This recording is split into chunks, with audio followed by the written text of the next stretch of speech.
I was 32, a senior financial analyst, and the heaviest thing on my kitchen counter wasn't the stack of mortgage papers. It was an old brass house key my grandfather had given me when I turned 18. He'd polished it every Christmas and insisted it didn't unlock any real door anymore. It reminds people that home is earned with care, not gifted with favors, he used to say. On Saturday, April 12th, at exactly 2:17 p.m., my phone vibrated with a message that erased years of quiet hope in less than 10 seconds. Months later, that same brass key would be lying in the center of my dining table while my parents sat across from me without saying a word. Here's what my parents didn't understand about that afternoon and about every year leading up to it. They thought they were deciding where I would live. They never imagined they were deciding where they would no longer hold power over me.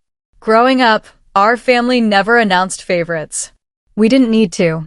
We had a system everyone understood without speaking about it. My older brother, Daniel, was always called the investment. If he wanted something, my parents called it an opportunity. If I wanted the same thing, it became a lesson in independence. The brass key from my grandfather became my private reminder that one day I'd build something without asking permission. Grandpa Walter was the only person who noticed how those small differences added up. Every birthday, instead of expensive gifts, he'd hand me a hardcover notebook with the year embossed in gold and tell me to keep track of every goal I reached on my own. Small steps become addresses, he'd joke, making me laugh every single time. When I graduated from college with honors, my parents congratulated me for exactly 43 seconds before asking Daniel whether he'd decided on graduate school yet. When I bought my first used Honda Civic at 24, they said it was practical. 6 months later, they co-signed a loan for Daniel's brand new SUV because, according to Dad, he needs something that matches his potential. The strange part is that I accepted all of it. Not because it didn't hurt, but because it had become normal. Every family dinner followed the same pattern. Daniel's plans were discussed first. Mine fit into whatever time remained before dessert. I even defended my parents to friends who questioned the imbalance. I'd say they were just trying to help the child who needed it most. Looking back, I wasn't only the person being overlooked. I was helping explain away the reasons I was overlooked. By the time I turned 32, I'd spent nearly 9 years building a down payment. Every bonus from work went into a separate savings account I nicknamed Front Door. I skipped luxury vacations, drove the same Civic long after I could afford another car, and picked up freelance budgeting projects on weekends. My fiancé, Ethan, admired that discipline more than any paycheck I brought home. He never complained when we postponed buying new furniture because another $2,000 could go toward our future house. 3 months before everything changed, I sent my parents a group text explaining that Ethan and I were preparing to start looking at homes by the end of spring. My mother replied within 12 minutes. "That's exciting. Keep us updated." At Easter dinner, in front of my Aunt Linda, Uncle Steve, and Daniel, I mentioned we had already been pre-approved for a mortgage. Dad nodded while carving the ham. "Good for you," he said. "Planning ahead always helps." I even followed up with another email a week later, attaching photos of 3 neighborhoods we liked. My parents responded politely, asking about commute times and property taxes. Nothing about those conversations hinted at what was already happening behind my back. As we cleared dessert plates that evening, my mother smiled, reached for her coffee, and said the sentence she'd repeated since I was a teenager. "Life isn't always fair." At the time, it sounded like another casual remark. I had no idea she was practicing it for the moment she'd expect me to accept the biggest inequality of all. The answer arrived 16 days later. Saturday, April 12th, was supposed to be ordinary. Ethan had spent the morning assembling a solid oak bookshelf we'd found at a local estate sale for $120. By noon, the living room smelled like fresh wood and coffee, and the bookshelf stood perfectly level against the wall. We joked that it deserved to hold books from the house we'd eventually buy together. At exactly 2:17 p.m., my phone buzzed with a notification from our family group chat. "Dad, big news. We helped Daniel and Melissa with a $60,000 down payment today. They got the house on Willow Creek Drive. Family helps family." A second message appeared before I could even process the first. Mom, you and Ethan are practical. Leasing somewhere for a few more years makes more sense for you. Then, almost as if she knew the conversation would become uncomfortable, she added the sentence I had heard for most of my life. Life isn't always fair. I stared at the screen while the afternoon sunlight reflected off the brass house key lying beside my coffee mug. Ethan looked up from tightening the final screw on the bookshelf and immediately noticed my face. What happened? I handed him my phone without saying anything. He read each message once. Then he quietly read them again. The bookshelf stood finished between us, a symbol of the home we'd spent years preparing for, while my parents casually explained why $60,000 had gone entirely to my brother. Neither of us spoke for nearly a minute. Finally, Ethan placed my phone face down on the table. "I'm sorry," he said softly. Not "they're wrong." Not "let's call them." Just those two words. For some reason, that hurt more. I called my mother at 2:31 p.m. She answered cheerfully. "I figured you'd see the messages." "I just wanted to understand," I said carefully. "You knew Ethan and I were saving for a house too." "We know." "So, why didn't you tell us?" There was a pause. Then she sighed. "Daniel needed help more. He and Melissa both earn more than we do. That isn't the point." I closed my eyes. "What is the point?" "The point," she replied evenly, "is that you two are responsible. You'll figure it out. Just lease somewhere." Daniel needed a stronger start. Before I could answer, she repeated it once more. Life isn't always fair. When the call ended, the apartment felt strangely quiet. Ethan walked over to the bookshelf he'd spent nearly 4 hours building. Instead of admiring it, he picked up the folded instruction manual and carefully placed it inside the bottom drawer. "We'll use it in our house someday," he said. There wasn't a trace of bitterness in his voice. That quiet confidence made my chest ache. I sat beside the brass key and suddenly remembered dozens of moments I'd spent pretending weren't connected. Daniel's private school tuition because he learns differently. My college scholarships being treated as proof I didn't need financial help. My parents paying for Daniel's wedding photographer while asking me to make centerpieces for free because I was creative. Christmas gifts that somehow cost him twice as much every single year. Each memory had seemed too small to confront on its own. Together, they formed a pattern so obvious I wondered how I'd ignored it for 3 decades. The hardest realization wasn't that my parents had chosen Daniel. It was that I'd spent years helping them explain why choosing him was reasonable. Every time a friend questioned it, I'd defended my parents. Every time Ethan gently pointed out the imbalance, I'd changed the subject. I wasn't only the daughter who had been overlooked.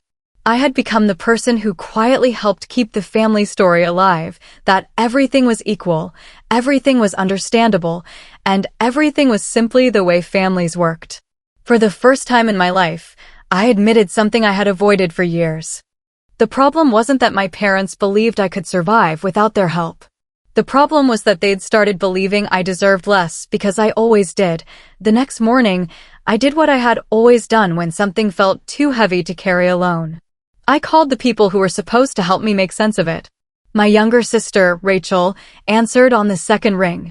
"I saw the messages," she said before I could speak. "So you understand why I'm upset?" There was a long pause. "I do," she admitted, "but don't make it a thing." I looked out the apartment window at the parking lot below. "A thing? You know how Mom and Dad are. Daniel has kids coming someday. They probably thought he needed stability first. So Ethan and I don't? I'm not saying that. It sounds exactly like that." Rachel sighed. "I'm just saying this isn't worth losing your family over." After we hung up, I sat quietly for several minutes before calling Aunt Linda. She had watched every family dynamic unfold for decades. If anyone had ever noticed the pattern, surely it was her. Instead, she surprised me. "Your parents shouldn't have announced it in the group chat," she said carefully. "So you agree it was wrong?" "I think."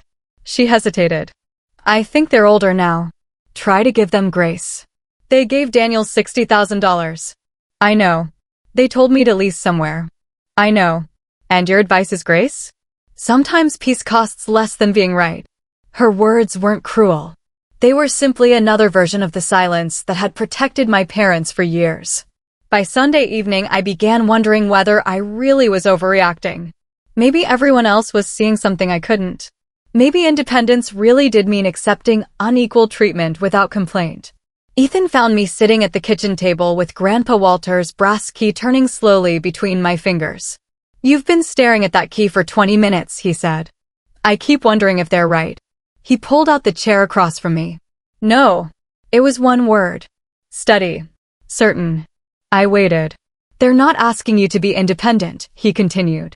"They're asking you to accept being valued differently." Neither of us spoke for a while. Then he said something that quietly rearranged every thought I'd been carrying. "You don't have to keep auditioning for people who've already decided the role they want you to play."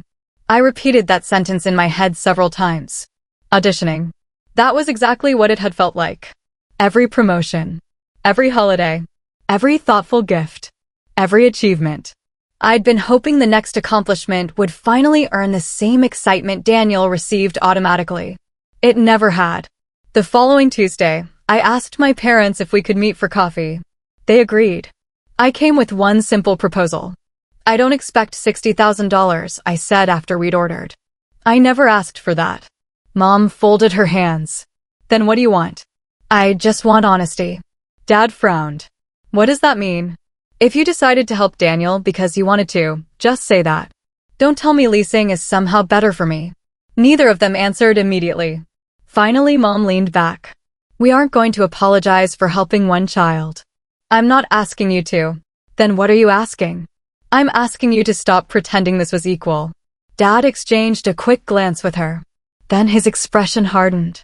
"If you keep bringing this up," he said quietly, "you're going to make family gatherings uncomfortable." Mom nodded. "People will think you're jealous." Dad continued. "Rachel won't appreciate being dragged into this." Mom added another layer. "And don't expect us to discuss your finances with the rest of the family if you're going to question ours." One sentence after another. Reputation. Relationships. Guilt. Each one felt less like a conversation and more like a warning. I suddenly realized something strange. Not once had either of them asked how I felt.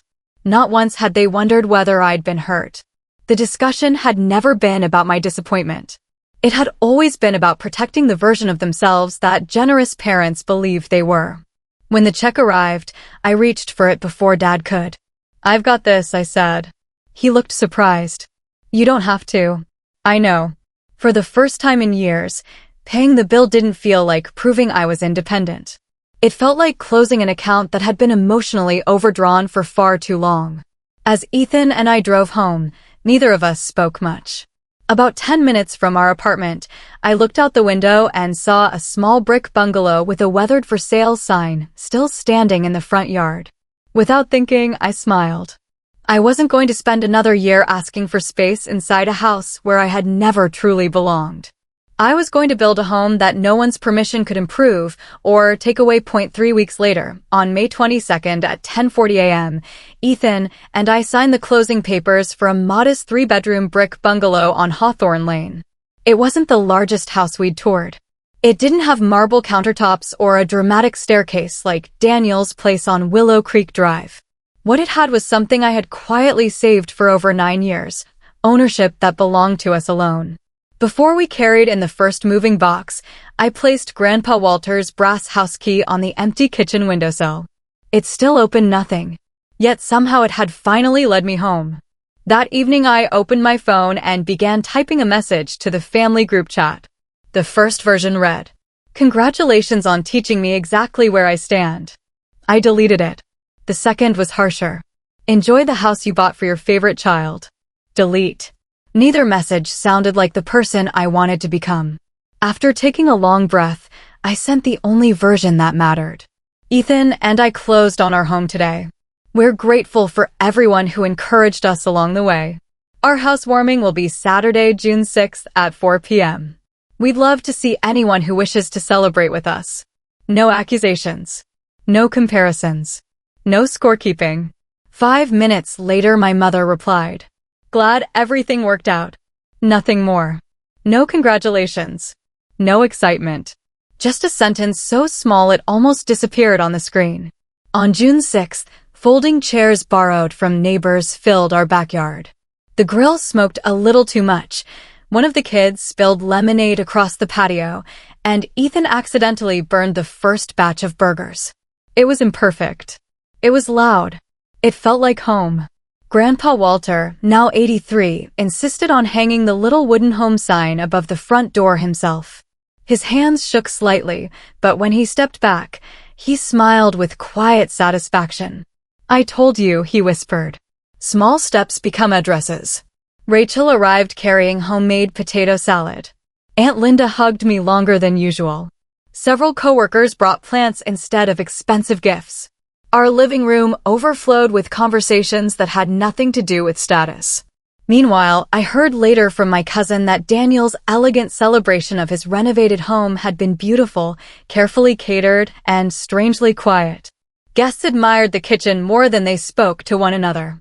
The comparison wasn't satisfying. It was simply revealing. Near sunset, Grandpa Walter stood in our kitchen helping Ethan adjust one cabinet door that refused to close properly.